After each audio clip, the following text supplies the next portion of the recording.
What's up, everybody? It's your boy Adrian, and I'm back once again to tell you I'm excited. It's only been a few hours, but Michigan finally got a win they should have got. Jim Harbaugh gets his first win as an underdog. That is crazy, none to say the less. I don't think they should have been an underdog in this game. I don't think this was a good Wisconsin team, although this defense that they have of theirs is pretty elite in my opinion, but they just don't have enough on the offensive side of football. Michigan exposed them in the second half, especially on the defensive side of the football.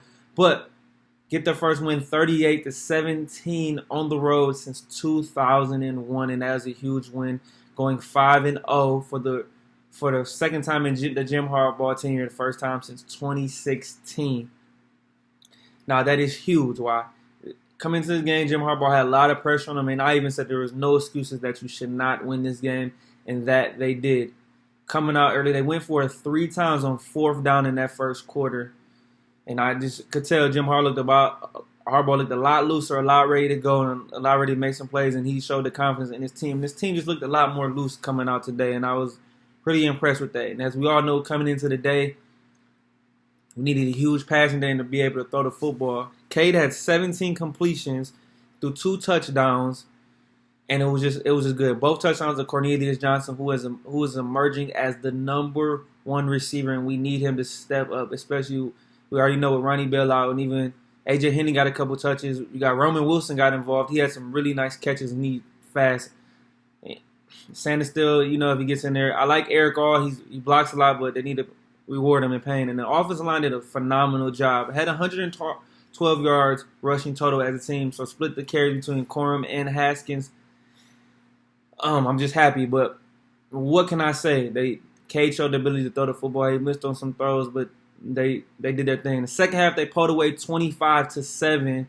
I know in the second half, Daxton Hill knocked out Graham Mertz with the sack, hit him in the ribs, and he was done.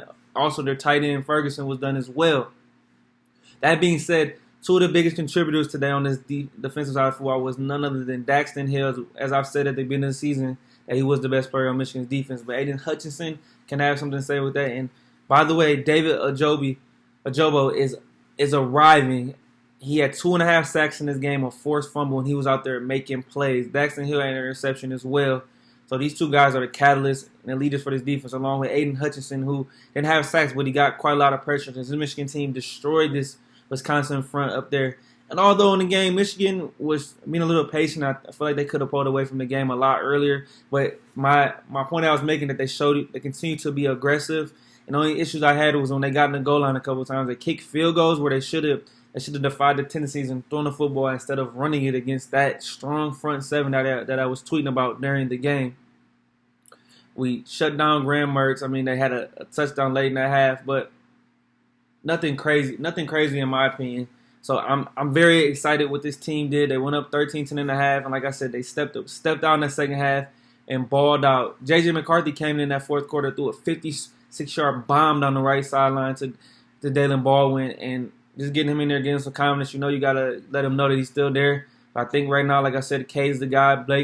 Blake and Hassan is the guys that are running back, and the receivers keep emerging and getting better. It's only looking up here, and I'm very impressed with this team.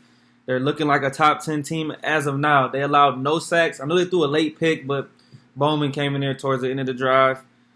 I'm excited right now. I'm still going to be right here, but this is a step in the right direction. He showed me something. 5-0. There's a lot of the schedule coming up it's gonna get very daunting. Now next week they gotta go on the road again to Lincoln, Nebraska, to play a very tough Nebraska team. Now, I know Nebraska's only 2-3, and that's looking like it's a primetime game on ABC. So Adrian Martinez and the Huskers always play tough, and I mean they always play tough. So Michigan has to be ready for that game, followed by at home against Northwestern, which should be Northwestern, not a tough team, and then it's where it really gets coming. If we can get one of these next 2 games, it sets up for maybe a potentially 7-0 matchup in East Lansing against the Spartans, who are right now just kicked off against Western Kentucky. So we'll see what the results and score of that game is maybe right now. And in the background, you got Oregon right now losing in overtime right now, number 3 team in the country on the road at Stanford. So things are setting up well right now. They're doing pretty well. And today in a lot of blowouts. Georgia dominated Alabama, dominated. Those are looking like the two best teams in the country right now. You got a matchup right now. Penn State's actually about to play Indiana on primetime in Happy Valley. Iowa got the win last night. Tough, very impressive defensive team against Maryland. Iowa and Penn State are setting up for an undefeated matchup next week potentially. So the Big Ten is looking good right now. Michigan's making themselves look good and showing the country. Jim Harbaugh's finally starting to get these haters shut up, and this is what we've been wanting to see from him from the get-go. Be loose, be innovative, be passionate, show some young energy, and hiring some of these young coaches has showed the ability to get them going right now, and you can see the young energy. And Mike McDonald, he's done a great job getting these guys in position. The scheme looks better. It just looks a lot more energy, and instead of playing man-to-man time blitzing, they switch it up. They do a good job. I love what I'm seeing from these Wolverines.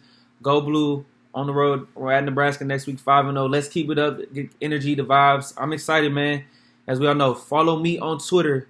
That's at Keeping the Score. Do not forget to subscribe. Also, tune in weekly for on the podcast, the 5th chapter with Dennis 50 and Brian Jelenic. So it's your boy Adrian. Hey, remember what I always say, keep chasing the dreams and don't let nobody tell you you can't do anything. It's your boy Adrian, and I'm out.